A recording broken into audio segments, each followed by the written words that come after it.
And here they are, the superstars of careers. It's That Career Show. Ah, yes. Hello. Here we welcome are. back. Hello, Daniel. I'm very concerned about my intro. You're very concerned? Extremely concerned. In the dungeon. In the dungeon. I mean, this is, so it's what, day 3 of National Careers Week? And our second live show. Feeling a little bit more comfortable. Yep. How are you feeling, Judith? A lot more comfortable. A lot more. Do you want to get a little closer to that mic? I thought Just a little. I mean, is the stand all right? I don't know. Yeah, yeah. We want to hear everything you've got to offer. Okay. Is that better now? Is yeah. that better? That sounds good. Yeah, cool. So, welcome everyone. If this is the first time you are tuning in, we appreciate having you here on That Career Show. Yes. One thing I want to say before I do anything else, on the first show, I mentioned my cousin Robert, Robert Puglisi, who did the logo, but I forgot to mention his brother, also my cousin. That's how it works. Nathan Puglisi, who did the animation on the logo. It's subtle, but it does flicker. It just adds a bit of flavor, Looks I think. amazing. So thank you to Nathan Puglisi for the animation. Thank you.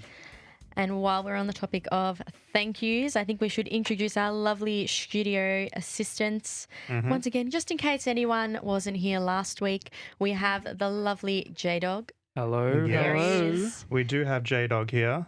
He's our esteemed vision switcher. Good old J-Dog. There is J-Dog. He is a little vicious sometimes, but we do keep him in check.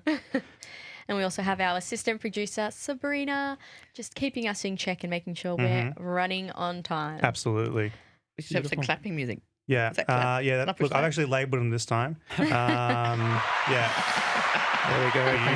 Thank you. Buttons, you know, like We're here. We're buttons. live. Yeah, and we do have a smorgasbord of sound effects now for the second show. If you're watching the first one, we were a little limited, but now we've upgraded and moved beyond. That's Daniel's going to be fantastic. having After one show. Yeah. so much fun with Reminds me of those. Seinfeld. We've even got our. Do you remember Seinfeld until Elaine came? It was really not that funny. And then Elaine came. It was the funniest what do show you mean? ever. Elaine was on the very first. No, Elaine, she she wasn't wasn't. on the pilot. She was Yeah, not but on the and it pilot. was not that funny. Well, yeah. You had to keep going. The Keep pilot going episode. with it. Pilot episode of Seinfeld was rough in general. I mean, if I'm showing someone Seinfeld, we're not even bothering with the pilot. So maybe we should don't bother with our pilot episode. Is that what you're saying? Yeah, not with Seinfeld, no. With our career show episode, pilot episode? Yeah, I don't know what that got to do with careers. We'd love to hear from you all during the live stream. So please send through your comments, share the stream, send through your questions. We'd love to hear them. And you can also send us questions for our career expert panel. You can do that by jumping on our website, ceav.vic.edu.au/TCS. So There we go. that's a question coming Very through. clear. And we'll get our careers experts to answer those on the show. Awesome. Amazing. So what are we doing first up on this wonderful show we have right now today? First up, we have a very, very, very special guest. we do. His name is Barry Darnell, and the three of us actually work very closely with him on the My Career Insights project. So we're super excited to have him on the show to talk to him about Morrisby, his career journey. He'll explain the My Career Insights Yep. extravaganza. So welcome, Barry. Here he is. Come on down, Barry. Come in. Barry. Coming in from the light. Go and take a seat. He's the silver fox of the career space, I think. Superstar Barry Darnell. Pop on the head. Good to pop on the cans. And make yourself at home. Ooh. Let's adjust bring that bring one. that mic closer to you, Barry. Okay, we want to hear. Everything. I that mean, you I say. certainly love to hear you speak, so we want everyone else to. Yeah, does it come back any more than that? What, Yeah, like- pull it towards you. Yeah. Sit closer. Seriously? Yeah. Let's Okay. have a bite. Yeah. Look. Do you want me to? I'm not going to do Judith doesn't that. bite. Don't bite the microphones. Yeah. So great to have you on, Barry. Thank you. We've worked with you closely at the Australian Centre for Career Education for quite some time. Well, certainly for me since 2019. It's a start. Too. You've been an interesting character to work with. I've enjoyed hearing your thoughts on careers and all that kind of thing. So maybe tell our audience a little bit about yourself first of all, a little bit about Barry Darnell.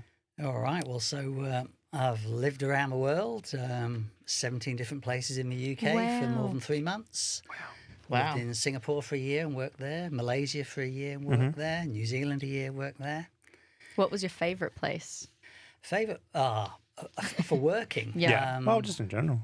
Or working and then in I general. love South Africa and I love South America. Been a few places there, but from where I've been working, I think I prefer New Zealand. Why is that? When I was that age, I was doing a lot of mountain biking, a lot of sort of distance running, and it's just set up for that, particularly the South Island. And I spent a year. So when you're there initially, you make the most of it. Once you've been there a few years, you can't be bothered. But when you're there, you're out there doing stuff. Yeah, laziness does kick in over time. Absolutely. Exponentially.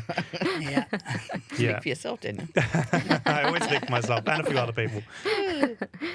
So tell us a bit more about your work, the work you're doing at the moment, and how you got there. Okay, so when I moved from the UK, I came over on a visa as a management consultant. I was quite a specialist in areas around multi-rater feedback, career management, succession planning. And I did that through Europe in the UK for 8 years. And Australia is just not that big in terms, you don't have many big head offices. Can you just pull that microphone up a little closer? Sorry, just lift the bottom part. It should raise up to the heavens. Yep, that's better. Yeah, that's better. Yeah, That's nice. So I came over here and couldn't get a job. So I worked in a factory. I did that for 2 years, actually, back shift, 3 till 12, 5 days a week, often at weekends, and started a business. And I started careers because I was trained as a careers advisor back in the 80s in the UK. So you were a career advisor in the 80s? I was. In the UK? Yeah. Did you have any young people coming up to you and go for career advice? What, in the UK? In the UK. Oh, it's a different situation, and I just loved it. Yeah. Absolutely. I could imagine that.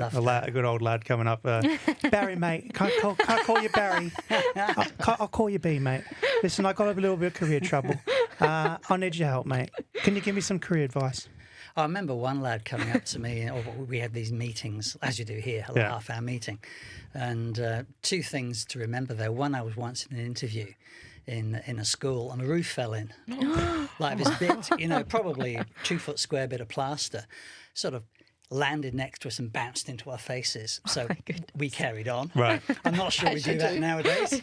Yeah, you carry on with the career advice? We did. Mate, it's the roof's falling in, but I still need a little bit of help. Listen, mate, I've thought about being a chippy, but the thought of laying in a bain-marie waiting to be eaten, it's too much. It's too stress-inducing, mate. And the other one was, which is probably more relevant for this discussion, some lad saying he'd been offered a scholarship to do what's called a youth training programme for one of the big football teams. Okay, well. I think it might have been Arsenal. It was like one of the really big football teams. And he said, I'm not sure whether I should do that or whether I should go into the bank. And I said to him, don't be stupid. Which one? Which one? Go to the bank. Go to the bank. Yeah, I mean, that's the safe keep option. Yourself small. Keep yourself small. Yeah. So I don't know what he did, but I hope he made it. Right. Yeah. Yeah. So you decided, you didn't want to be a career counsellor or practitioner. So you're obviously entrepreneurial in nature. Yeah. So I found myself, there's a bit of sharing here. I found myself We all share. We share and care. commuting a long way to my work as a careers advisor. I couldn't afford to live in the city I was working in, and I was in the oldest car on the motorway, and I like cars. Right. Yeah. You weren't in the Jag at that point in time? No, I hadn't had anything nice. That's. I like it. It's the sad part. And I just said, this has got to change. It's one thing loving what you do, but I wanted to earn a reasonable living. Yeah. Yeah. And Nothing wrong with that's that. pretty hard Yeah. when you're in the social services. Right. So it caused me to leave and basically did a master's degree in occupational psychology, specialising in psychological testing. And while I was doing that, it took 3 years. So what made you want to specialise in psychological testing as opposed to being like a clinician or something else of that nature? Is it still you want? Yeah, it's like the technical aspect of it. It was mostly because from the careers world, it's very hard to get into clinical psychology or educational psychology without a full psychology degree. But you can morph from something like careers. I did behavioural science as a degree and loved it. But I focused on social economics rather than psychology. Right. So that meant it was hard to go back and be a full psychologist. And then I did the Morrisby profile, a Morrisby report. Yeah. The amazing Morrisby tool. Tell us a little bit about Morrisby. Well, Morrisby actually started out as Australian. So Morrisby was one of the First Fleet. And there's a big poster of the First Fleet people. What do you mean you were Australian? Not me. I'm not Morrisby. Right, okay. Mr. Morrisby. But the original Morrisby was a convict, came out. Was that John Morrisby? No, it was well before that. Well, I didn't remember. realise the history. You went so far back. Yeah, so Since the Big Bang. 1780s or whatever. Yeah. And that was Tasmania. Then they migrated to WA. And John Morrisby, who's dead 30 years now, started his own business. He was a psych lecturer at the University of Western Australia in Geraldton. It's a bit north of Perth. And just after the Second World War, the armed forces all around the world were working out how they can get the right people into the right jobs. Right. Bearing in mind they weren't all that educated necessarily. So they started, and they hadn't had much experience of the different trades and types of work, so they started using aptitudes.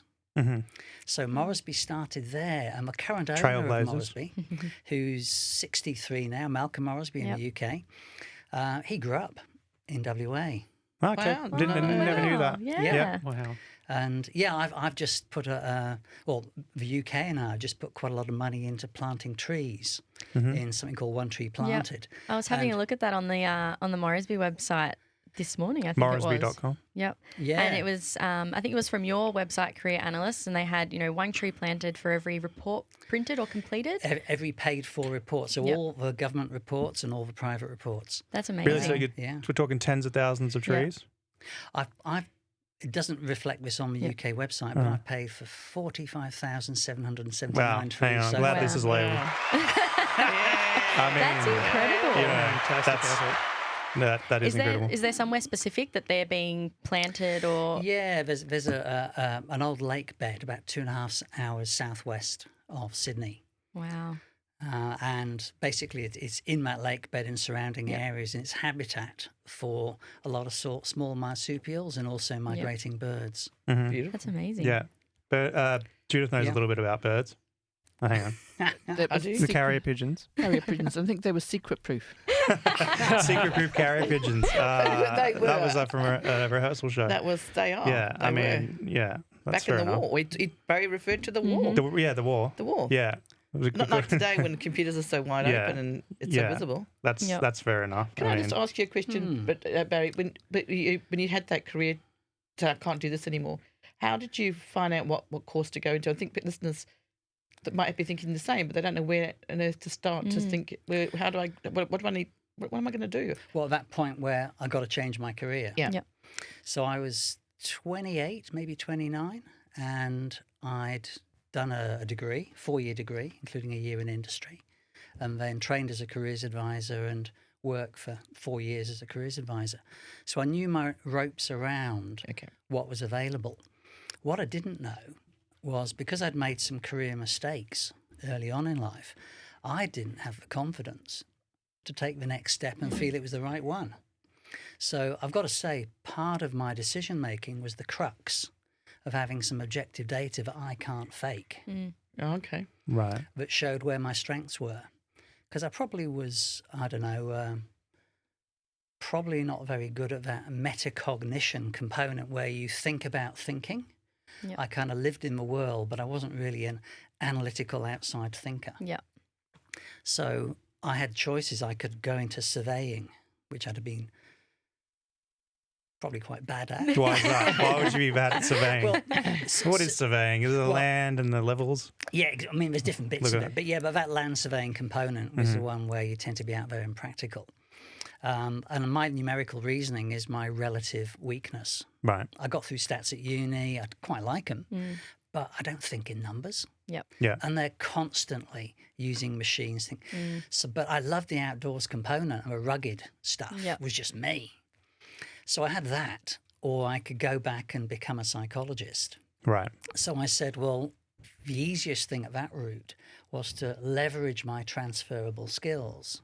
And I'm not sure if you talked about this. Yeah, but we did actually. We talked Yeah. quite a bit about transferable skills on show number 1. Yeah. But we didn't talk about what they were, like, because I was thinking about, again, if I was listening, and this has been conversations I've had with adults in careers counselling, we ourselves are our worst critics, and we don't recognise what they are in words, transferable skills. Yeah. It's like in this bubble world.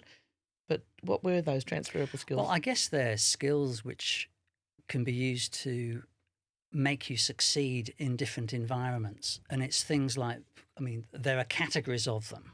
And you know, Victoria's got its own set, the UK has got a big set, etc. But it's things like taking initiative, thinking outside the box, working with others, working hard, willing to take leadership roles. Yeah. Practicing communication in whatever form. But however you structure them, we all have specific strengths. Right. And you're quite right, Judith. It probably is other people who need to tell you what your strengths are. Particularly, Yeah. So, Judith, you find yourself, you're quite, what was the wording you used? Self-critical? Or? Yeah. Yeah. And I Right. can't see, I think actually Barry actually touched on it, even on himself, who I think is an absolute genius, and yet Yeah. he even doubts. He actually We've doubted actually where got a his strengths recording are. that backs this up. Judith sucked because Yeah. she was terrible, but we kept letting her come on. Yeah, I mean, I just come, I come prepared for all kinds of things. Barry, we've got a question from someone who's watching the live stream. Yeah. Jasmine has asked, what's your advice for someone to be able to tell when they're unhappy and should make a career change, or simply need to build resilience in the workplace to become Interesting. less unhappy? Oh, That's a wonderful It's question. a good one. It's flavour. Some flavour there. I mean, I guess there's no point doing something unless it leads to something positive for Right. you. Now, that could be money, it could be helping the environment, it could be looking after your family. So I kind of think that Jasmine probably needs to speak to somebody and get some different views on the route to take given her specific situation. But I think there's a bit of an analogy here with relationships, male-female relationships. How many people have stuck in a relationship too long when everybody around them knows it's not right? Right, but they're not seeing clearly. And there's inertia. Yeah. So you don't want to be somebody who gets this scattered CV history where you're jumping around, going to the wrong thing every time. Yeah. But you do want to be somebody who challenges and thinks about what's right for them. Yeah. And she could start by looking at what bits of her work she enjoys. A lot of people who don't like their job, particularly as they get older, don't mind the job. It's the environment they don't like. Right. So she needs to look at things like that. But yeah, be aware of the enemy of inertia. And I know young people are very different to people of my generation in terms of being willing to move. It used to be a negative if you moved every. It was a sense of not being loyal, that kind of thing. But now I think it's quite different, and you need to be maximising your own happiness and your own career satisfaction. Yeah, and fulfillment. Yeah. Sense of fulfillment. Yeah. Can I jump in? Because I hear You the can word. always jump in. I know, I am anyway. Jasmine, I could hear that you said resilience in the workplace, which is hinting that maybe in having some challenges there. And I went on a wonderful workshop. It was for this sort of thing, and the thing I took away from it is the 3 A's: accept, alter, or avoid. And you can use it with all out your life, but especially at work. If you can't accept the way you are at the moment, what could you alter to make it acceptable? Could you avoid if it's people that are upsetting you perhaps at work, and to accept it? And if you can't, you've just got to work out. Eventually, you've got to come back to accept. So it's looking at what you can alter if you can't avoid, and it might be I like going. that. I love that. And if you can't accept it, maybe it's time to move. Move on. on. And get some. And like Yeah. Barry said, go and get some professional help, which the CAV can help you with. Yeah. If you contact us, we can definitely set you up with a. Yep, the Australian Centre for Career Education, Can set you up- cav.vic.edu.au. Set you up with a life-changing careers counselling session. Yeah, Yep. the Triple CA.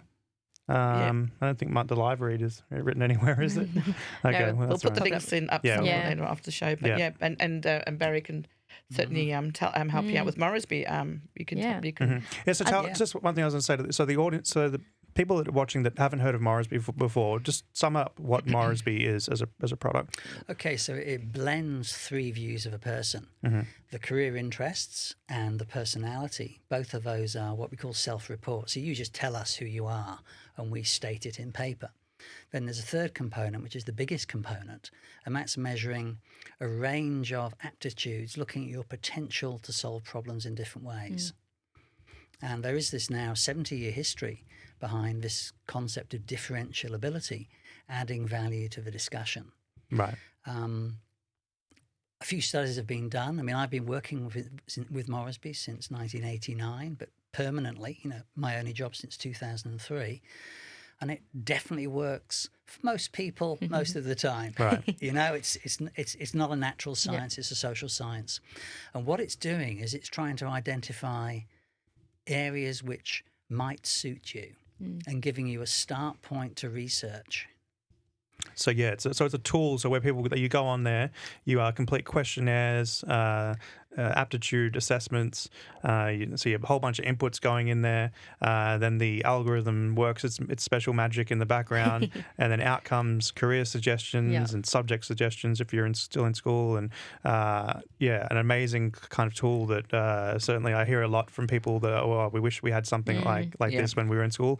I didn't have anything like that when I was in year 9 back in the day. It was that long ago, but definitely helps to. And I know for me, when I did my Morrisby, it really reassured that I was on the right path, that the skills I thought I had, the things I liked doing matched up with the skills I actually do have and the things that I'm good at. So it was just a nice little, reassurance like, hey, you're doing the right thing. You're in the right place.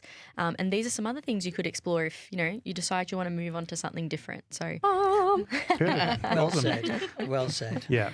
And how that connects with, so there's a program called My Career Insights, which the Australian Centre for Career Education is, lead project partner on or whatever. We're using the Morrisby tool, delivering that into government secondary schools. all the year 9s. Yeah, all the year 9s. So, essentially if you're in year 9 in a state government school, you have the opportunity to do a Morrisby. And the feedback we've had the last few years since 2019, I've been from the beginning and from both schools, parents and student perspective, especially this is the 3rd year it's really embedded. It's been an overwhelmingly positive experience. Obviously, it's not for everyone, as Barry said, but it's been overwhelmingly positive. And the reaction from the students when the career consultants go in and explain what the results mean, it's often priceless. It never gets tiring, and just to hear that they say, "Wow, that is me." How does this thing know me so well? And then to year 9's a really dodgy year for most people who work in education. Know year 9's a really dodgy year. It's that year where. So certainly for me, it was year 9 was where everything kind of started falling apart. It's that year. You're not in junior. You're not in junior year. You're not in senior year. And that in between year. And what am I going to do? Everything's awkward. It's awkward. It's all meaningless. It's all pointless. Bad haircut. Everything. And so, but this actually does give you back the control of your schooling education. And I love saying to students, use this as your from this day forward when you're having your interview, because I want to interview students. This is all your subjects that you can choose now because you've got this information. Yep. It's your own personal professional development. We always use it as an adult term, but it's actually in children, students. You get to choose subjects in year 10. It's amateur development. Your own personal professional development. You can take with you for the next 10, 15, 20 years. So don't think about school as being boring. Think about it as professional development. Do you like that? Exactly. Yeah, I don't know if that's going to That doesn't resonate. sound boring. Doesn't going to resonate with you. I said it to year 9 today, and he just looked at me and go, oh. Yeah. But Was he already looking at you funny before you said it? He kind of was, because I was having trouble with my laptop. Yeah. But no, it was good. Maybe he didn't know who you are. No, maybe not. Maybe it's Hazel Glen. Shout out to Hazel Glen College today. They might actually be having it online. So, so the student can be quite excited that he was interviewed by somebody semi-famous. Yeah. D-list celebrities are all becoming here. We've actually got Daniel's profile. Let's see if this works. We're probably going to be logged out. We're going to try and share it with all of you. Yeah. Have a look. And we'd And I love don't know for if you we're about to see it, Barry, Yeah, on there. You might have to swivel around I and can look see at that one one. there. This one. No, that TV's... Let's have a look what happens So- here. Barry's just going to talk us through some of Daniel's. There we go. Maybe Some try of do a Daniel's, refresh. Let's just see if it's going to log out now. let me And then have a look, see. I'll do an awkward shuffle over there and Bow-bow. Cool. Yeah. Daniel's Okay, gonna- let's swap away from this, and then we'll. So Barry, maybe while Daniel's setting that up, could you talk to us a little bit about what we're going to be seeing and some of the different elements of the profile, that some of the outputs that you get once you do the Morrisby? So the profile we just saw very quickly of the 5 aptitudes being measured, and that pattern I'll talk to a little bit more in detail. Then different tabs give interests and personality and a couple of other things. And then there's a page called Careers, where you can see the different career suggestions that the system has pulled together. And then the nice thing about this is you can go in and start playing with it until it feels right and use it as a research tool. Let's have a look. Take 2. Here we go. So this is my Morrisby profile. That's the tab there. So we've got the bars. Oh, that's Perfect. Does that mess it up on the stream? yeah, it has. We do apologise. Technical I'm issues. gonna keep it up here and resize it in the stream. So let's. We ask that you please bear with us. We do apologise here at the Australian Centre for Career Education for the technical difficulties we're facing with the Morrisby profile. But hang in there because you'll find this really, really interesting. Your viewership is important to us. You are currently the 22nd viewer. Is anybody with us today? Have we got any? Yeah, we've got people. Got people, yeah. Let me know, J-Dog, when that's looking saucy and just right for the viewers. I feel like that's. Oh, it needs to be moved over a little bit. Your call is still important to us. I know that this was running in the UK, isn't that right, Barry? And they had to axe because lack of money, I believe. Someone told me. In schools, talking about in schools, not Morrisby, in schools, running the program in schools. And they were really, really upset because it's one of the best things that students ever had. Yeah, it is. And so it was just because of, it was in the UK, I think the government... Austerity measures. Yeah, they killed the careers service in the UK because of austerity measures after GFC in 2009. Yeah. Okay, so there was a response to the global financial crisis.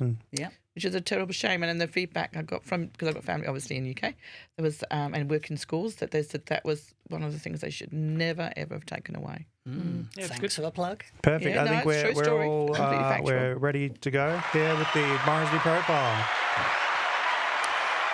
So, got to say here, this is not an IT person's profile. And Absolutely not. Daniel's an IT. Well, we employed Daniel for customer support in Yes. IT, but it very soon became obvious he had a lot more technical and broader skills than we thought. Liking it so far, the unpack. Yeah. Good. So the strong verbal suggests that Daniel understands and explains the world in words, which is strange because he dumped out of school in year 9. Oh, hang on. Hold on a second. Hold on a second. Hang on. No, I wanted to dump out in year 9. I mean, so just to clarify, I didn't leave school at year 9, but I think, my mind might have left school in year 9 and my body was still there right through year 12.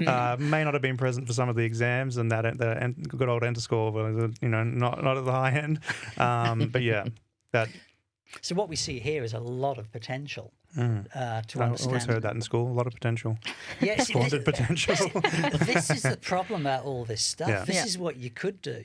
Right. But an awful lot of people don't fulfil their potential. And how sad, because it might be they might be 30 when they realise if they put in a bit of effort earlier, they'd be in a different situation.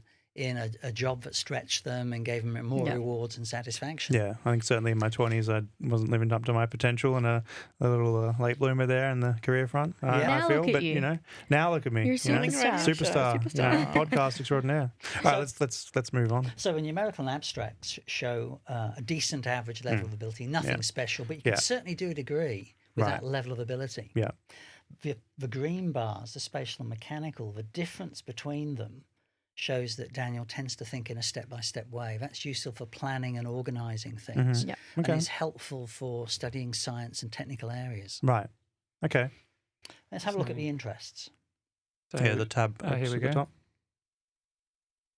I love the fact that it's so interactive. So you get 10 of these. Quick summary up A lot the of top the bars in just purple. go, whoop. So he's interested in data analysis, programming. Probing. Well, yeah. That's really insulting. 30-year-old guy. Technology, engineering, etc. This is what I had. Hang on. That's really insulting. I feel like people have to hear the handiwork. I mean, there's a lot going on here. Sorry, All right. Barry. Sorry, continue. Yeah.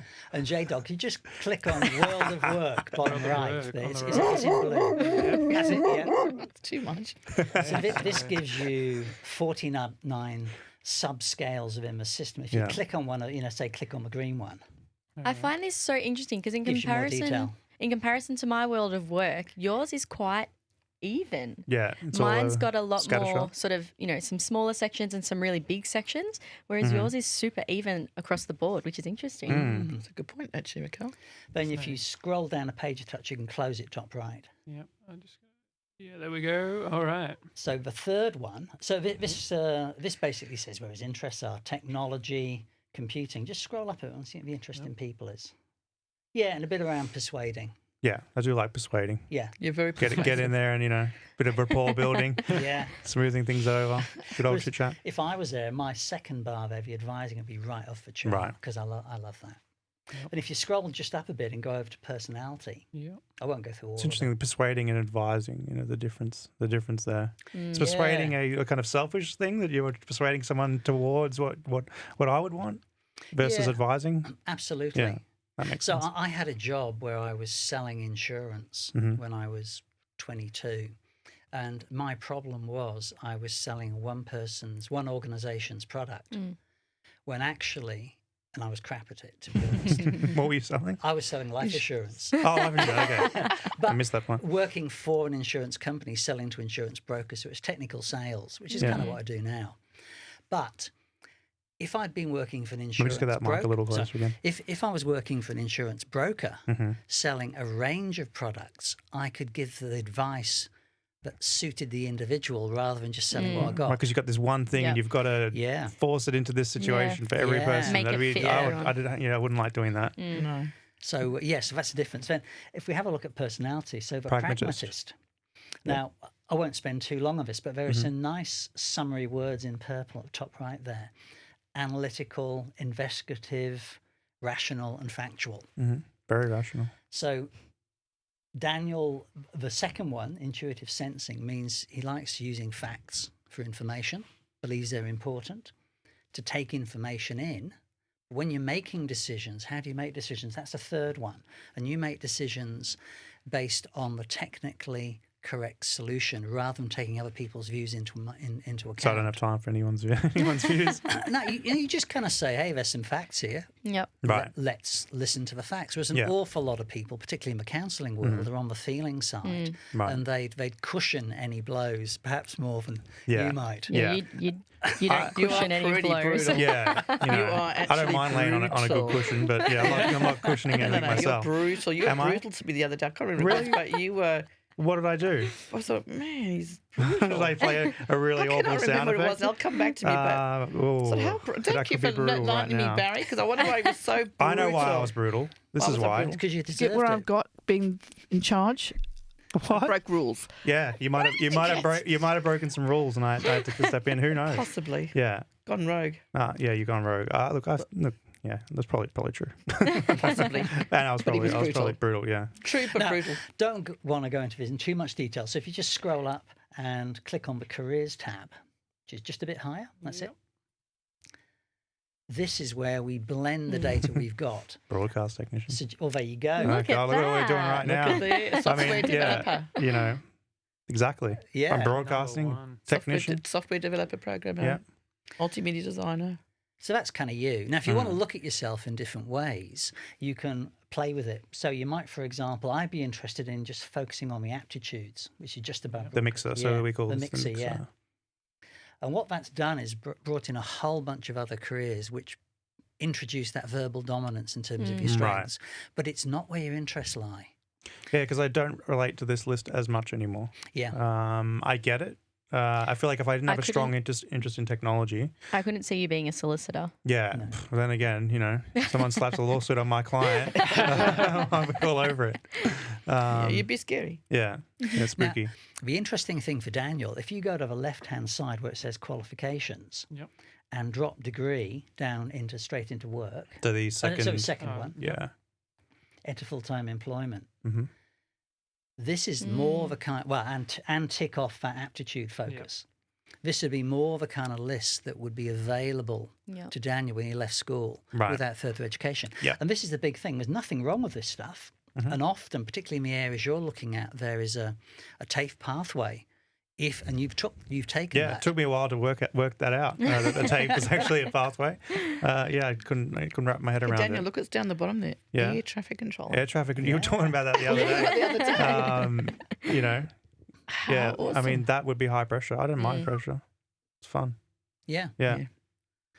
So this is basically what the system does, and maybe doing this in year nine's when you get it for free if you're in a government school. So clearly you do it. Why wouldn't you? But it might be year 11, year 12. You come back and revisit this information when you're more ready for it. Yeah. So I just shout out to all the year 9s and the year 10s who are offered to do this in the non-government sector. Grab it. Why not?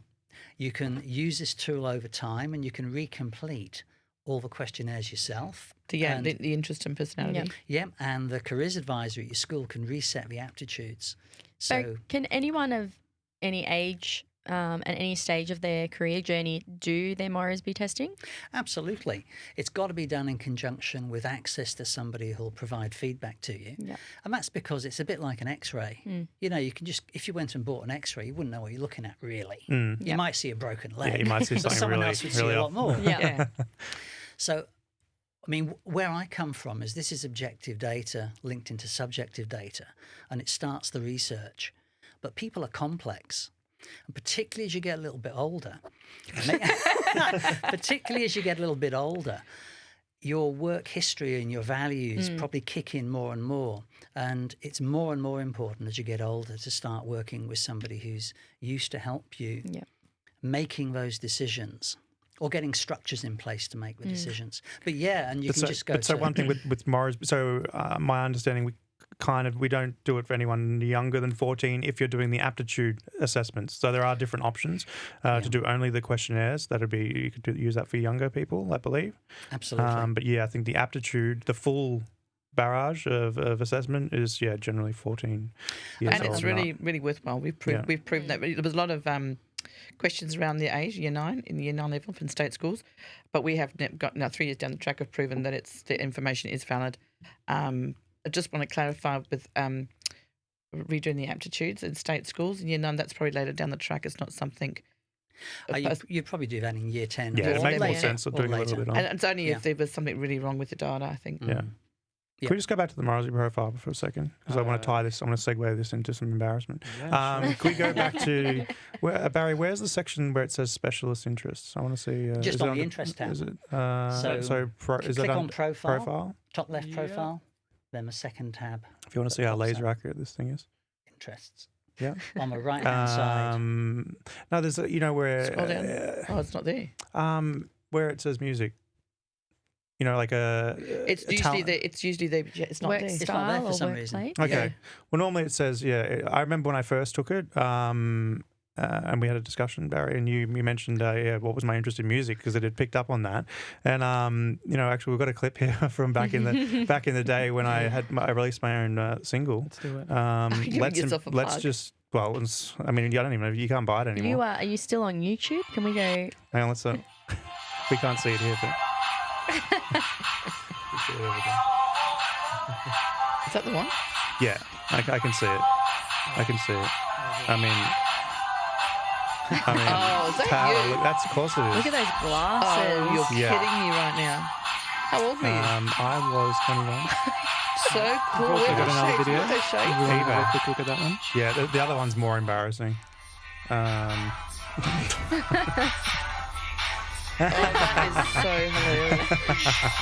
You should definitely grow your hair out like that again. What an absolute star. Australia's Got Talent. Yeah. Ian Raquel. This gentleman is questionable talent. Are you wearing chains? Yeah, a lot of chains. I was like J-Dog. I was chained up. Yeah. Beautiful. That Yeah. was a great All right. Got that out of the Oh way. I my can stop goodness. sweating. That's so And I funny. just got to say that one of the things that made Daniel such a standout for me applicants was that he hadn't just done study, which is a great thing. He'd actually taken some risks in life, started his own business, got into quite a technical, competitive environment, and really believed in himself. Yeah. So whatever you do, whether it's sport, whether it's hobbies, whatever, that's the kind of stuff employers actually are impressed with. Yeah, Right. that's right. Definitely. Let's Yeah. never underestimate Yeah. that. So many people do. So I think it's time that we head on over to J-Dog for his career showdown. So how this is going to work is we're going to be in 2 teams. So Daniel and I, there's Judith and Barry. And Jaden's going to read out some career stories or some true or false, some facts, and so about the other team. So he'll read something out, and the opposite team will have to decide which member of the team that fact belongs to and whether or not it is true or false. Okay. So I'm on your team, Daniel. No. You're on Barry's team. Oh, Barry's team. Alright. Yeah. Barry's team. Oh. All right, so just We'll let have a us little bit of know music. which team we're starting with.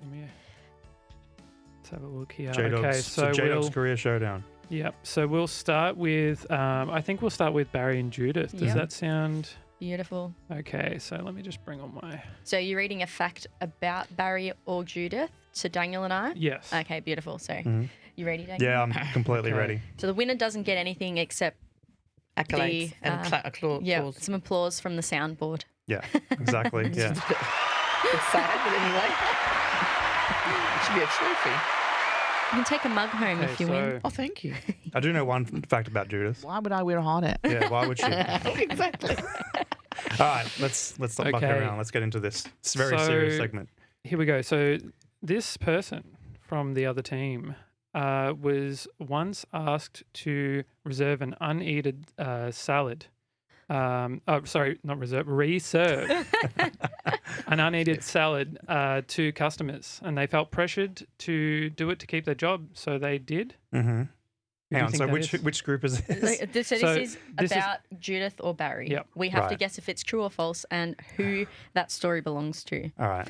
I kind of have a feeling it might be Yeah, Judith. it's got Judith written all over it. We covered her breaking rules before. Okay. You know, That So is- do you think it's true or false though? I'm gonna say true. That's True, correct. and it belongs to Judith. That is correct. But it's only partly true. Yeah. It's a part true. It's actually false. Well, it's part true, part false. What? Hang on a minute. Yeah. So I don't know how this. Well, there's no prizes, so that's good. Well, I was asked to reserve a salad. I was working in a pub in England, a country town in England, and was- a village, oh, that's- and we were asked to reserve the salad from our customers, and under pressure of keeping our jobs, we decided that we would leave. So we actually did not do that. Was We- that salad that had gone untouched on the table? Or Supposedly. Just if they, No, I don't think it was untouched. Was it a big salad? No, it was actually worse than that. If it was on the plate, it wasn't like on a bowl, it was on the plate. Yeah, so now make sure, this is a tip, hash up that salad, folks. Hash. Make sure Hash it up. What do you mean hash? Yeah, like chop wrap it all it up. up. Chop it up. Oh, okay. Make I it don't look know, like it's it's very been cool. eaten and Yeah. touched, just I've in always case had a there's phobia anyone about that's... that happens in the other parts Yeah. of the world. Oh, goodness. But that, so it was a part true, but I believe that's a false because Well, I mean, I didn't reserve it. yeah, I mean, well, you know. But thank big God there's no round again. prizes. All right. Yeah. So the situation happened, but she decided not Yeah. to. Right. Good moral Reserve it. compass. Thank So you. it's a true and it's a trick question. Let's just Uh-huh. put It's a it that tricky way. one. Okay, so we'll. Should we do one for the other team now? Yeah. Okay. Mhm. So this is from the other team there. One member from the other team has performed in 5 musicals. Who is it, Ooh. and is it true? 5 music. Well, I can imagine Daniel getting involved in that, but I don't think he had time to do it. Very busy. I don't think he was too. I think he was just too disengaged at school from what he said. I reckon it was Raquel. You And reckon? is Yeah. it? Well, I think it's Daniel and it's false. Oh, I- we've got a. I think he'd have wanted to, but All right, well, go Daniel, and it's false. well, you don't have to agree. You okay with that? yeah, I reckon, Yeah, yeah, yeah. All right. So you think it's me? but it's false. False. It's not me. It's Wow. true. It's It was Raquel. Wow. Yep. Yep. I love So- musical theatre. Yeah, It's I mean, Oh. So Love Ben, it. we you would were going never to get you on Australia. Both of you Australia's Got Talent. I don't know about that. Maybe Daniel. He can break out the sunglasses and the Yeah. funky that was in hair. the privacy of my own. I think we might have my tricked own them a little home. bit You with just that. showed the light bulb, little Yeah. fake Now light. I'm a little bit That's more. on the internet forever, Yeah. Daniel. Might have Forever. tricked them a little bit with that clip of you singing. Yeah. Yeah. Yeah. We've yeah. embedded- through your. but certainly I could see you, in the musical. So you What you enjoyed musicals? that? What musical were you? What was your favourite musical you played in? Oh, that's tricky. My very first one was Oliver. That was when I was in year 7. Loved that. My favourites would probably be out of the 2 last ones I did. So that was with the school did that with Parade College. So we had a partnership yeah. with them because we're an all-girls school. So they were Aida, which is about an Egyptian princess, and Hairspray. Hairspray was, I loved my character in Aida, but Hairspray, I played Valma von Tussle. So I had, the big wig, and she's a very, she's feisty. So it was really fun. It was fun to play a character who was very different to, well, I don't think I'm that feisty in real life. You have a little spice. But who was she's very out there and very aggressive towards some of the other characters. So it was fun to play a character like that. Cool. Excellent. Very nice. Very good. Well It's a done. little insight into Raquel Martins there. So it's 0-0. Zero. Yeah. What's the next so one, we're J-Dog? going back to the other team now. Mm-hmm. So someone from the other team has managed to land a job by telling the chairman of the company that they were thinking about a problem incorrectly. What? I feel like that could be. I'm getting kind of Baz. Barry, but also Why Judith. is he's having a drink, having a sip, a casual Are sip? you trying to throw us off? I feel like it's. Oh. You'd be surprised what I used to get up to. No, I wouldn't. My gut is telling Barry. me it's Barry and that it's Barry. true. Yeah. Okay. All right. So that one is, Indeed. it was Barry. What job Beautiful. was it, Correct, Barry? Amanda. Was it true or false though? I got my first management consulting job by telling the chairman of this business, who had been the human resource director for British Rail, huge employer in the UK, that he was designing his assessment centres wrong. Wow. How did he take that? Well, I said it nicely, and he listened, and we had a huge job. My first job in that company was to run an assessment centre for 450 staff, of which only 150 would stay after the event. So it was a massive piece of work, and he just thought, that worked. We'll try him. That's fantastic. That's But really important. Taking a risk. I regretted it Did you? afterwards. But I mean, I think with interviews, there has to be an element of honesty there from both sides.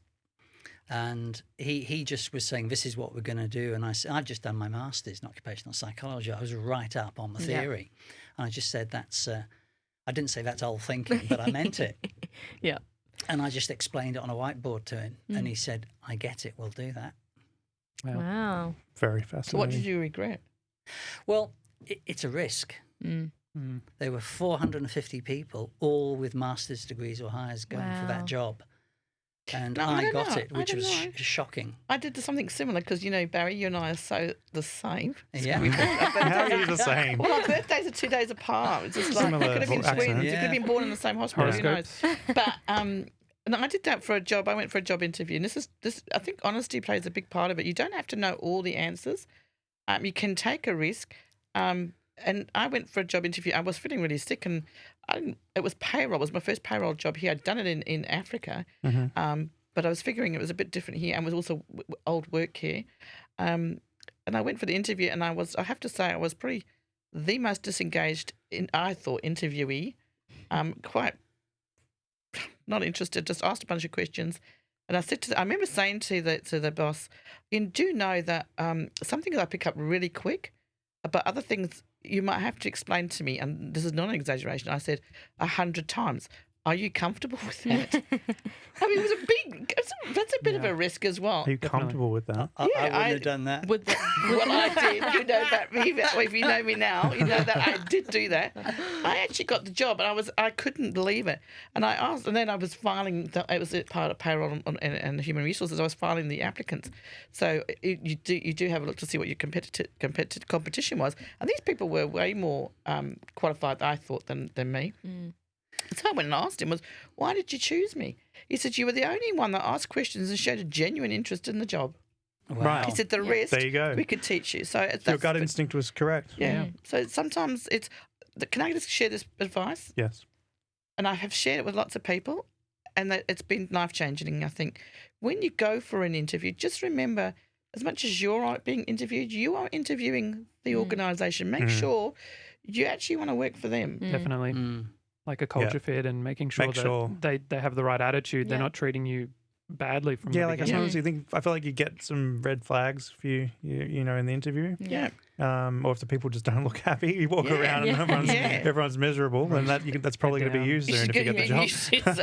So hopefully if you think about that when if you're going for an interview this afternoon or tomorrow, and you're really, really nervous, or the day after, whatever, and you're listening to this show, just hopefully that takes the pressure off you a little bit to think, whilst yes, you are trying to sell yourself, that organisation needs to sell themselves to you too, because you're going to be investing all your time and energy in there, and have they got to offer you what you really want? Yeah, room to grow and all kinds of different things you might be looking for. I'd say people employ people, not qualifications.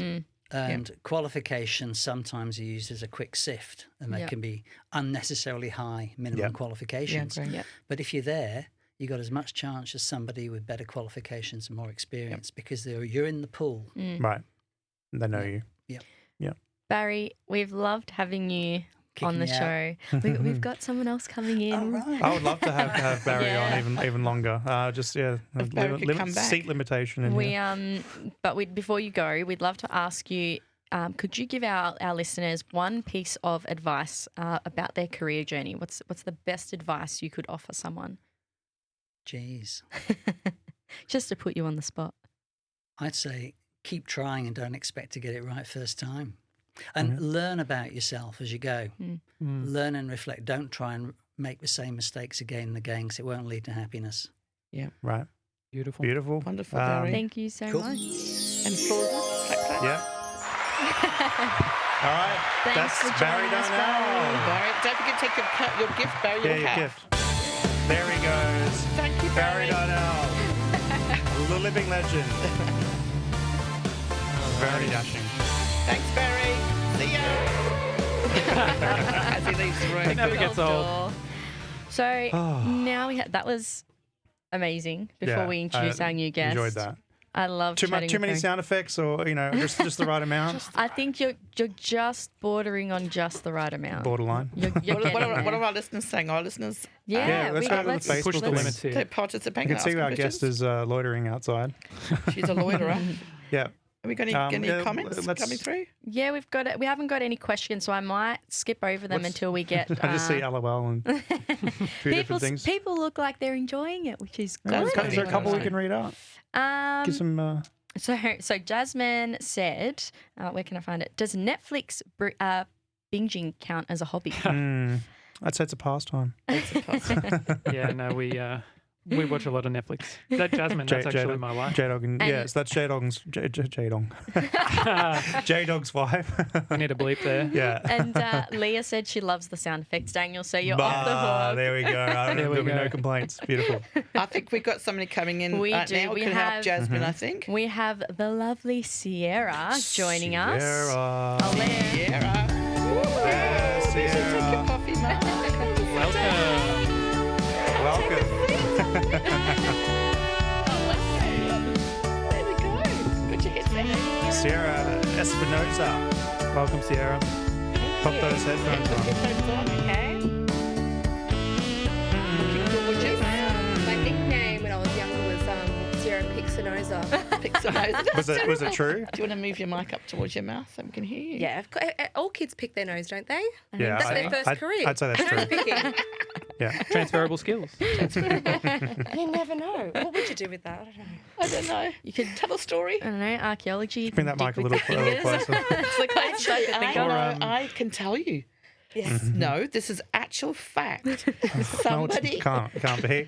that somebody has done a study between, I kid you not, brace yourselves, nose picking and Alzheimer's. No. Yes. Really? Yes. I want to What's the look that verdict? up when And we dementia, finish. yeah, do it. Somebody else out there listening, give us some feedback. Go on. Alzheimer's and nose picking. picking. So is the correlation that if you pick your nose a lot, you'll get Alzheimer's or Yes. you won't? Yeah. What, like because you I slowly don't want to getting go to into the too brain. much details because I know that I won't go into too much more information. Read Yeah. it, but there's a correlation and of what the whole process of nose So, picking. so don't pick your nose. And I mean, there's- beyond the other sort of yeah, we don't self-evident want to make reasons to people not. sick at that Yeah, lunchtime. no, we don't. Well, there you go. So they, and look, and wonder. You could sell any fact was and gonna- people would believe you. I was going to maybe say Raquel's even Googling it. It's probably What's that? completely made up. What's that, Jada? Podiatry, maybe? Is that nose picking and podiatry? Well, that's feet picking, isn't it? Yeah. Yeah. But I mean, transferable skills. We're talking transferable. Picking Who was that? is Oh, the I was transferable. having my teeth cleaned, my regular teeth cleaned, and I was chatting to the hygienist, whatever. And I went into careers mode, and I was asking her what makes you want to clean teeth, and she said it's really fascinating and it's really enjoyable to just pick at things. She Maybe she was a nose Nobody- picker. she could have been.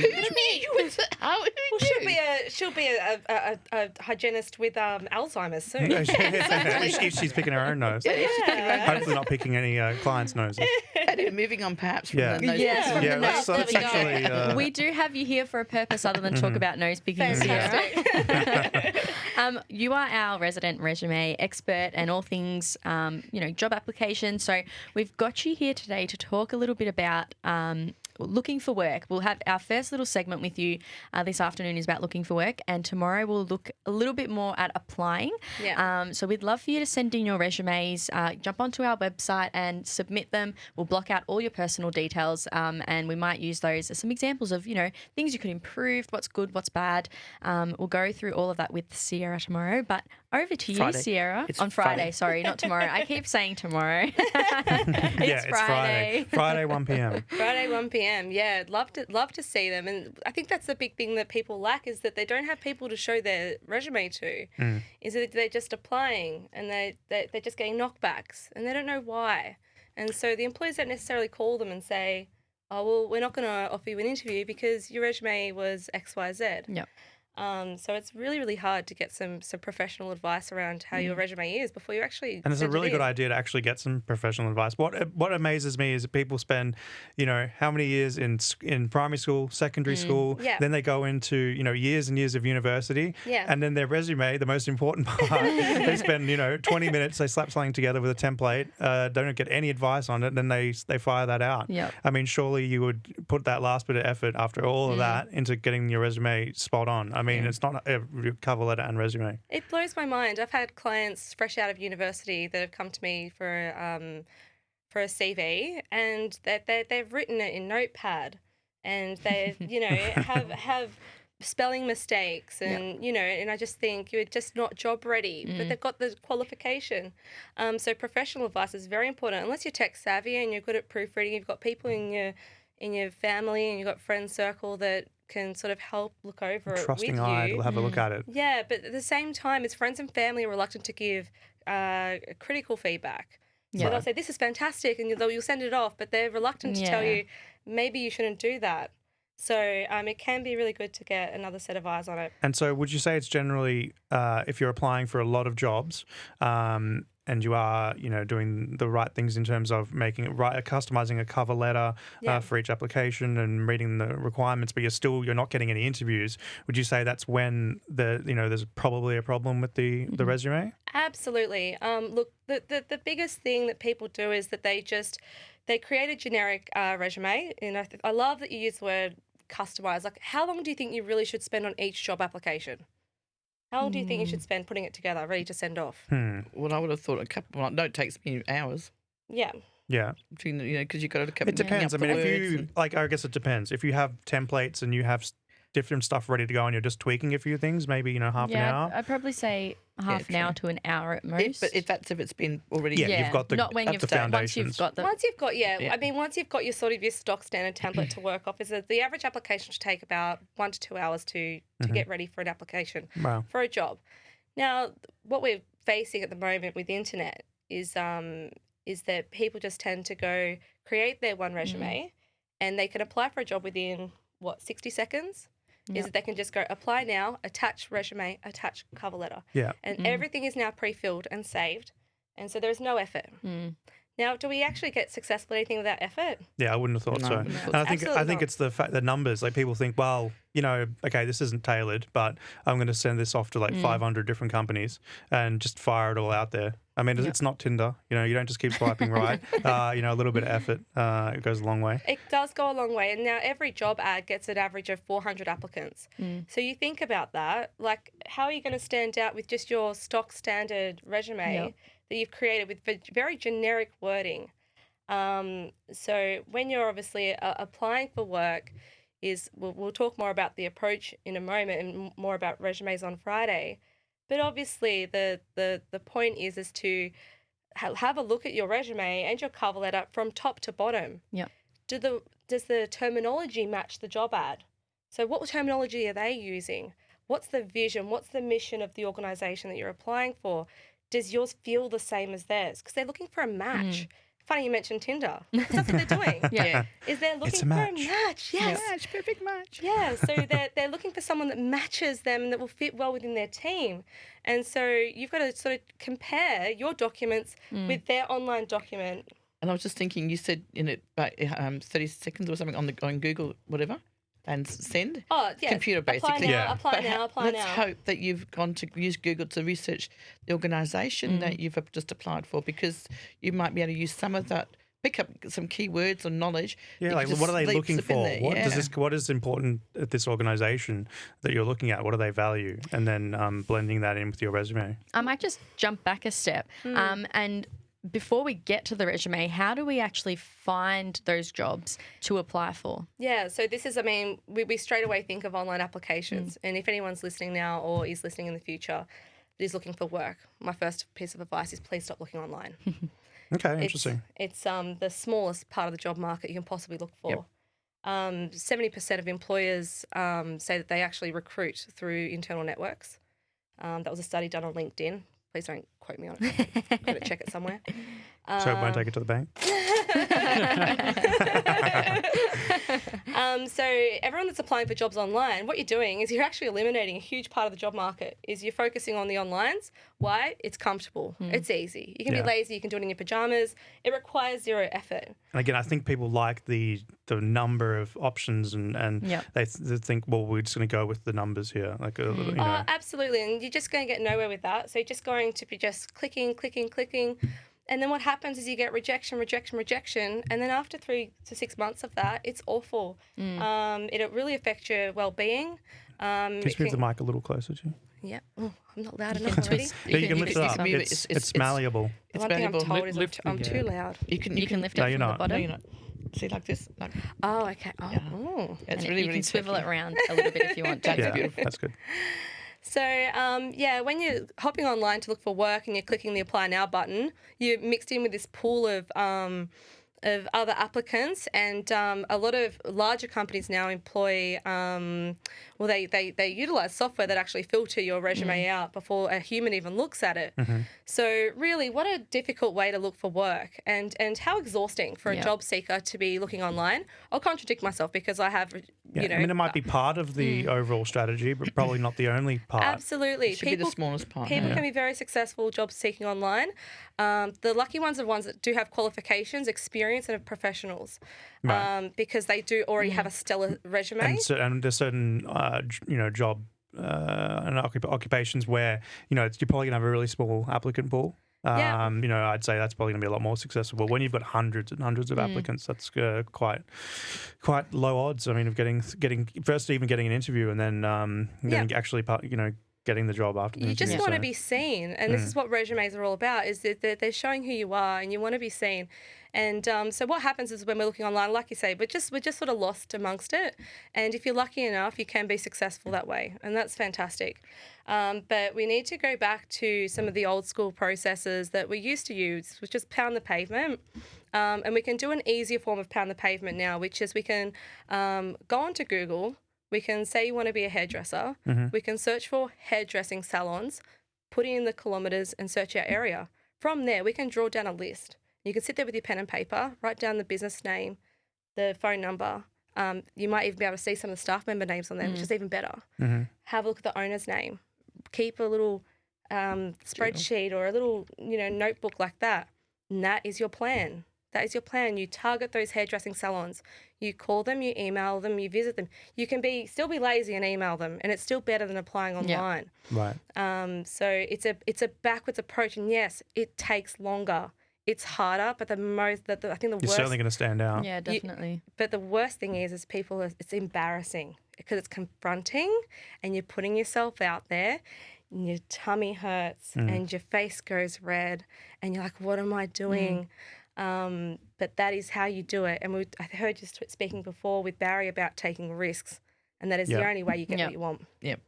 And I was also speaking on the first show about the effort when I was studying. I wasn't just trying to complete. I was doing an advanced diploma, but I was spending time building relationships with the program leaders, and so networking while I was studying, and volunteering and trying to stand out. So when the job opportunities would come through, that I was on the radar, and then that's how I got this job. It wasn't I applied for it. I mean, I did apply in terms of they put my name forward, but I had that person saying, "Hey, we've already vetted this student," and they're because they know you, Yeah. and you've got to stay in their faces. And this is where it's really difficult. When we talk about Morrisby, and you've got extroverts and introverts. You've got some people that are more introverted. Is they don't enjoy networking. It's a really difficult task for them to do. So it takes guts. It takes bravery to get out there and meet people. You're more employable when you're employed. So if you're aiming for a certain career as business administration, but you just haven't managed to put yourself out there, and you end up taking a factory hand job in the interim, who's to say that the person you work with doesn't have a friend or family member that owns an office? Yep. That's right. And that's how it happens. Our little assistant producer over there just looked up that stat for us.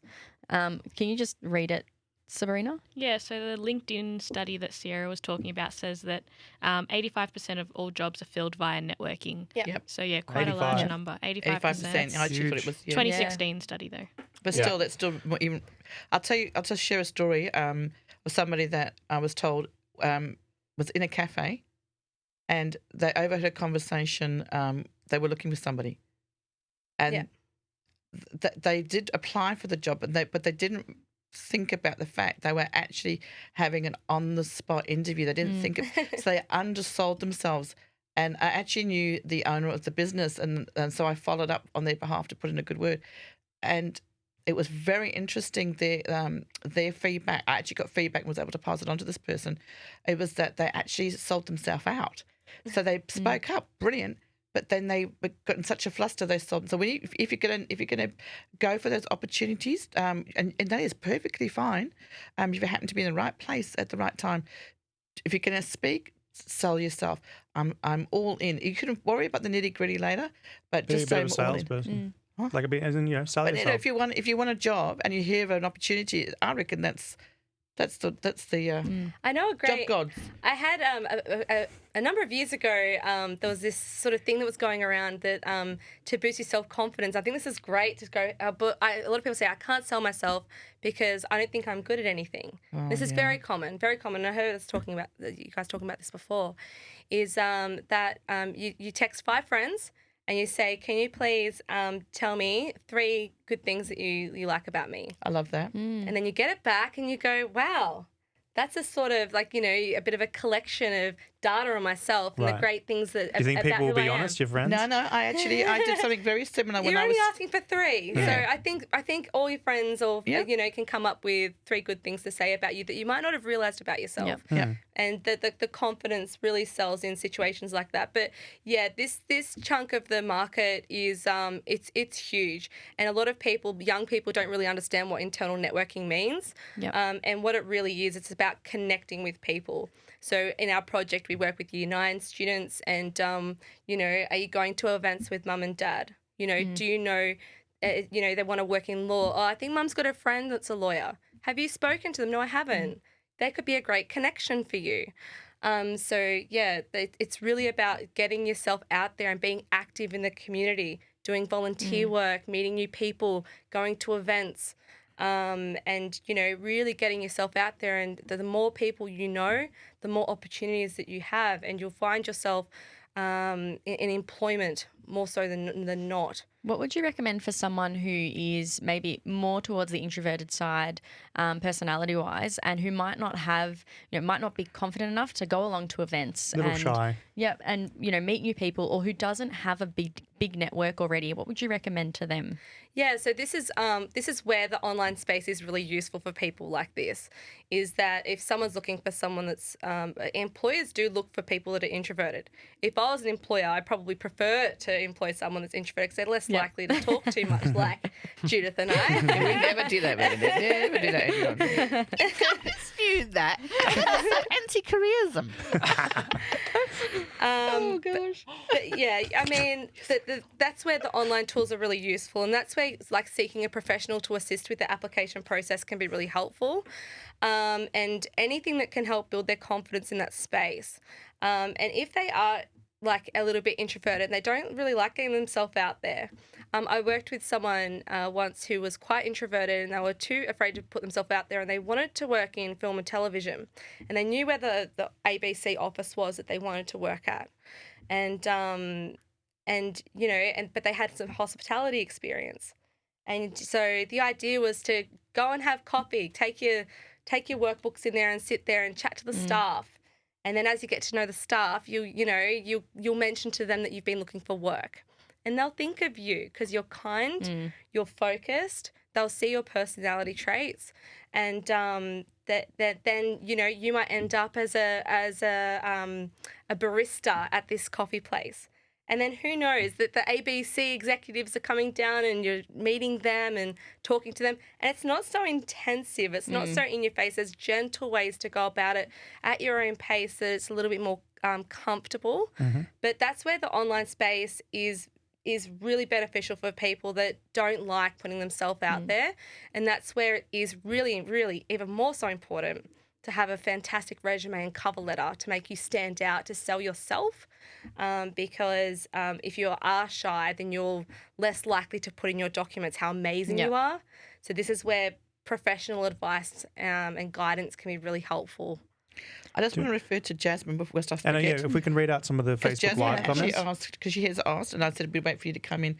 She's talking about hobbies, I think, on her, adding those to her resume. And would you add Netflix as one of your hobbies?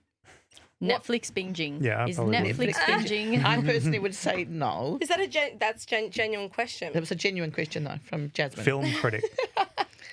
Unless you're doing film, unless you're doing that. Film critic, no. Hobbies are a thing that probably an age group of probably 14 to 17 should put on their resume when they're looking for their first job to show their interest. You don't have a lot to put on your resume, maybe? As soon as you have 1 or 2 jobs of work experience, and anything interest related should be gone. Your school that you've went to and the subjects that you've done are all of a sudden no longer relevant. You can always put the school that you've went to and the time you spent there, but we used to in young resumes we used to see the subjects that they've undertaken and some of the hobbies and interests outside of school. So young people, yes, absolutely. But even if they've got hobbies and interests, if the employers would want to see things that are relevant. So, yeah, I guess if the employer is into technology, if it's JB Hi-Fi or something like that, then Netflix would be beneficial because you'd have an idea of the industry. Yep. So it really depends on that targeted approach and who you're applying with. Does that answer? I think that's good. That's what it does. Yep. Yeah. Amazing. Well, I'm gonna finish up your first segment with us. We can't wait to have you back for the next one. With this question that I gave Barry and I gave our interviewees yesterday as well. What's one piece of advice you can give to our listeners about their career journey? Oh my goodness, that's a big question. About your career journey as a whole. I think the biggest bit of advice is to write it and not wait. A lot of people wait for the right moment in life to do something. Is they're like, I really want to do this, but I'm not ready. Perfectionist. I'm not ready yet. And the thing is with careers is that what we just heard with Daniel's story is you go from here to here. One of our colleagues, Suzanne, used to be a park ranger. Yeah, amazing story. You know, nobody really knows where they're going to end up. And so you've just got to dive in. Give it a go. Even if you're unsure, you can try. And that's the biggest thing I get, because even if you're not in the right space, is you're employed, potentially, you're volunteering potentially, and you're networking, and therefore more connections will come and your opportunities will open up further. Like a positive forward momentum. Yes. Yeah, absolutely. Dive in. Definitely.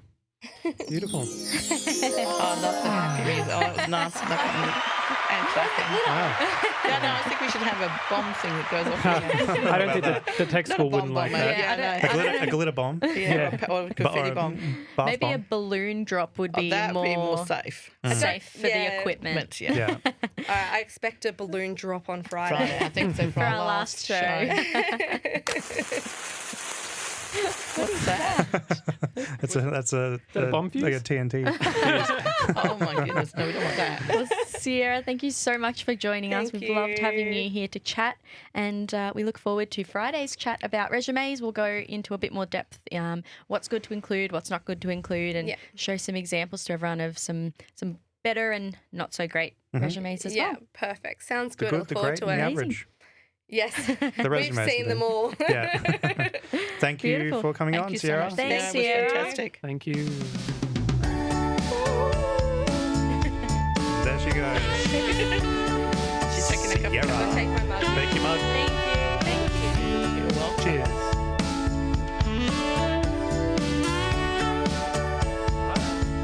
I love the door. I love The door that never door. gets old. And people probably think it's a sound effect. It's actually real. No, Oh, I that's, do have the that's door as a sound effect. the real But that's the door. real door. It's a sound effect. Is that a burnout version? So this last segment for this afternoon's show is probably one that I think Daniel's been looking forward to most. Oh, that's an evil laugh. Oh my word. So it's in the careers junction with Judith. Oh, no. We Yeah. are up to that segment to, Gonna to need some finish reverb, off. J-Dog. Oh boy. To finish. today. That's So the, yep, two. There we go. there we go. We're in the careers We're in the junction. careers junction with Judith.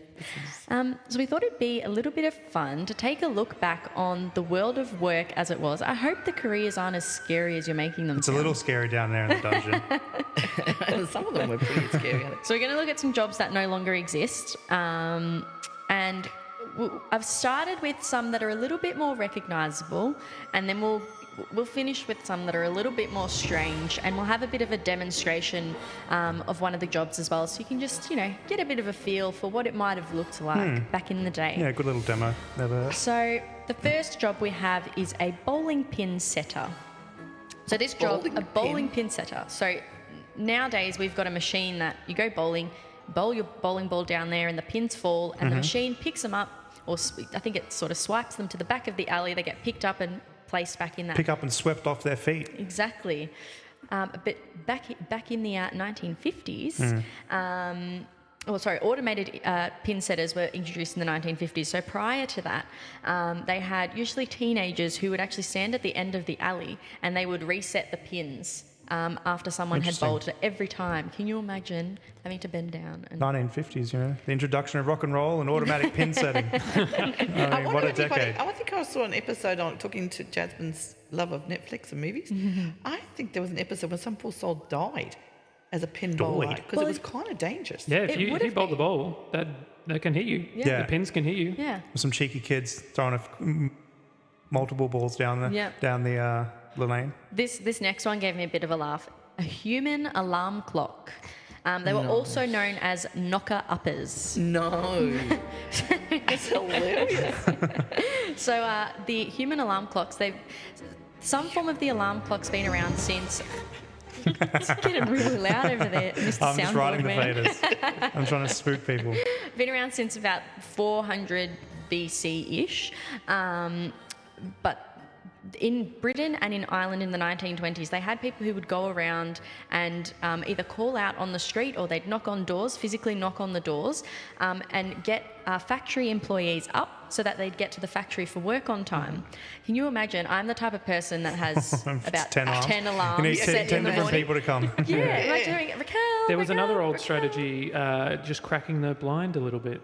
And What, the for sunlight That's, would I still just do that now. wake you Yeah, up. I do that too. Yeah, Yeah, so natural Plus sunlight. my 10 in alarms. England, it would have been dark. Exactly, It wouldn't have worked. 4 in the morning. Milkmen. This one's probably one that's a lot more well known. Yeah. So before fridges and long life milk, there were milkmen who I would still remember deliver milkmen. milk on a daily basis to ensure that it wouldn't spoil out in the sun, sitting on the doorstep. I had to say this. I actually remember the milkman. Yeah. England, Do you remember the the 60s. like a specific milkman, We or used to just the milkman? Yeah, milkman car. There was a Yeah. song. It was a milkman. After fun English song, there's a song about a milkman. It was a comedy skit about a milkman. What was? I How did think it go? actually it'd be a nice song. No, I'm gonna have to find that now. It's This gonna wasn't bug just me. in your imagination. And it was true story. It's the milkman. No, it wasn't that hippie. It was No. very The Well, milkman. well, in Oliver, in the musical Oliver, there is my character. So I was part of the ensemble, but my sort of role was a milkmaid. That's right. So there was What's a scene what where is a milkmaid? So my character kind of walked around with the milk pails on a stick. So they'd have that resting on their shoulders, and they'd walk around, and people could come and fill the milk bottles from her. Straight from the cow. Yep. No pasteurisation. Do you think cows feel relieved when they're milked? They do. Yeah. I've So- watched. You would I've watched- imagine it would. They'd be so fill up. uncomfortable. They'd be Yeah. gasping for the milking. Yeah, I've been on a dairy. It's been quite interesting. Been on a dairy. Yeah. Well, a dairy farm. Is that short for dairy farm? Yeah. I've been on a That's dairy so where they cool. milk the cows. It's pretty Yeah. cool. Out in the dairy. Our last, our second last one is a resurrectionist. So before it was, you could say that you were happy for your body to be donated to science or your organs to be donated to science. Scientists would hire resurrectionists or body snatchers, they were also called. That term scares me. They would illegally dig up dead bodies for research. There was a big, there's a whole documentary recently on Netflix. Oh. Give Netflix a plug for project. About body snatchers. Yeah, but it's about this whole topic. Wow. I can't remember now, but it was a whole.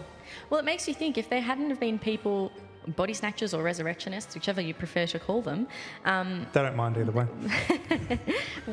how would we have made some of the advances in science that we have? I've actually got a bit of a side note here. Yeah. Just watched a video by Tom Scott released a few days ago. The first microwave that was created was basically created to resurrect hamsters that have been frozen.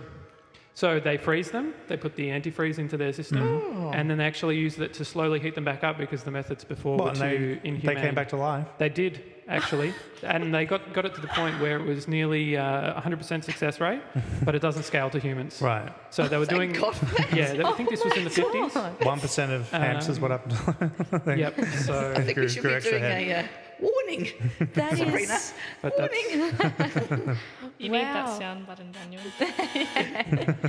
Alrighty, and on to our last job. We're going to do a bit of a demonstration for Yeah. this one, but I will give you a bit of a background first. So in England, legend has it that this practice was carried on until about 1906. The profession, I should start by saying, is called a sin eater. So imagine Sin eater. Imagine what you like before we give it eater. away. Yeah. So the last known sin eater was a gentleman called Richard Munslow. He was a successful farmer, and he was devastated by the loss of his 4 children. He lost 3 in 1 week. Wow. So he decided to take the sins of others upon himself. How lovely of him. In the 18th century, sin eating made a huge comeback. You'd think after the Dark Ages and the medieval times, as they came to a close, you'd think that sort of stuff would disappear, but it didn't. This one kind of took off again after all of that. So it was common in Great Britain, especially in a lot of the rural areas, and even in some of the urban areas. But it was practiced initially just in the small, isolated settlements, and then it kind of started to spread off into the more populated places. So what does the sin eater do? Well, how does it work? Judith, look at you asking all the right questions. So Very well Very trained. worried here. Daniel brought in one of his late family members who has some sins that. Yeah. We are going to recreate. If you just want to pop it on the Yeah. other Can side. you just bring move the- What bring the man over? Bring the man. First of all, a little respect for the man. Hold on. Before we do that, show the camera the man. What's this- the prop? This is he's known as the man. He didn't even put his beanie on properly. Is it the wrong way? No, he's got to tie it under his neck. Oh, he prefers Sorry. not to. Is he dead? He has passed. He has passed. As you can So, tell from the music. If you want to pop our deceased family member on the, he's got a lot of sins. So what would happen Bird's Eye is Cam. Let's. the we go. family would place a piece of bread and something to drink on the chest of the deceased family this, member. like that. Yeah. Yep. There we go. Usually without the tray, but Yeah, for we purposes thought- of the demonstration, We thought we'd because Judas a little, you upping it? a You're making it a bit more little bit of classy? class. Yeah. Yeah. So they'd pop the bread there, and the bread was supposed to absorb the sins of the deceased person. And sometimes they'd pop some beer, usually, or sometimes Yeah, some that's wine. good. That's good. Nice and That's- We nice and don't have Peroni. any of that on the show today, Judith. Really Sorry. excited. Yeah, I wouldn't waste a Peroni on this. It's maybe then- Heineken. The sin eater, who is Judith in this demonstration, would come You along hungry? and they'd eat the piece of bread off the person's Dead body. chest. Yep. You can eat Can we the get a bread. different shot to? I want to. Here's some weird. really. Here's What do we some think? bread that is pre-absorbing. Maybe go to the Were there go to the maggots or RoboCam. rotten body? Well, I shoot- assume it would be Yeah, go quite to a RoboCam. fresh body. RoboCam. Fresh Um, body. Yeah, the Because robot they'd camera. want the idea This was one? that the bread would Bird dog. absorb the sins, and that person could And then move it across. ascend into heaven or whatever their faith believed. There we go. Beautiful. There Um, we've been really getting close there to the man. So you want me to eat? You can just the take a little bread? bite of the bread to Now- absorb the sins. Bring the man over. Bring him over. We're gathered here today to witness the. Did I get paid for this, or You was it just did, you did. So the sin eater would come, eat the bread, and they'd get a modest payment and be on their way. Yeah. I reckon this could have been a thing. The 18th century England, there was poverty. Yeah. People were Well, hungry.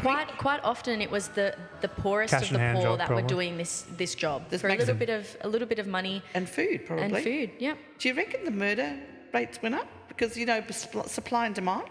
But then Maybe. there'd be more supply. There'd be more. Demand So you're for saying that sin eaters. Well, they more only- people were bodies. killed, Yeah, absolutely. So that the sin eaters could get more money and loaves get of more bread money. would have been flying off the shelf. I reckon you'll find there's a correlation with Yeah. Yeah. unexplained deaths in the 18th century Yeah. in rural it's a very England good point. and in the. Because we certainly don't hear about this happening now. Thank God. So what happens? Do I eat the bread and? Just eat a So, little bit yeah, of we're bread. just gonna- absorb the sins Yep. of our little mannequin friend over there. Let's move up and let's.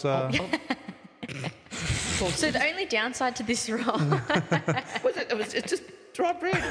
No we could get jam. some butter. that's- I did request butter for that's this been bit. soaking in his sins. Yeah. So you've now absorbed any sins Do I that have to- that. That's the of course, buttery if I was taste you're getting struggling- there. Oh, thank you. I think technically as soon as you take a bite, the sin. No, is- but I it think passed through in, to you. in It's gone up. 18th century England, when they were all starving, they would have gobbled that up Yeah. and squashed it down with a And then they would have made that cash. nice Yep. beer. Yeah. So as we come out of the dungeon, Yeah. Let's just come out of the. We, It was very scary. it's been a Very scary. Let's just get out of the dungeon now. it's been a nice, a Let's really open the door. been a really interesting show today. Yeah. Nice mix of future career talk and My current stupidity careers talk. with the sound effects. Your fun with the soundboard. Fun. But I think we've had some really good discussions. Hopefully, everyone who's been listening and watching along has enjoyed it.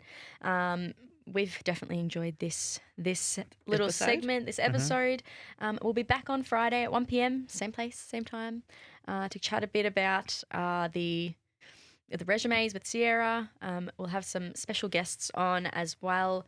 So we look forward to seeing you. Don't forget to send in your resumes. Send in some questions that you might have for Sierra around resumes as well, Yeah. or about finding work. And we will get an email address up today. Yeah. Was there no questions today? No questions Oh yeah, came through? see what's We- on we there. ran a few I know minutes we're over. over time, Yeah. but let's We just. ran out of time because we've got to watch we- people's time. Yeah. People's time is valuable. Yeah. So, Well, We're hitting just over an hour and a half now, so oh, okay. yeah, yeah, We probably Yeah. need to we should take one probably off. let you all go. yeah. That's what we're hearing out from the viewership. They've left. But thank you guys for sticking around and for listening. We've loved having you, and we'll see you on Friday. Perfect. Thank you, Let's everyone. see you all and go to that big Have a good day. logo. Yeah.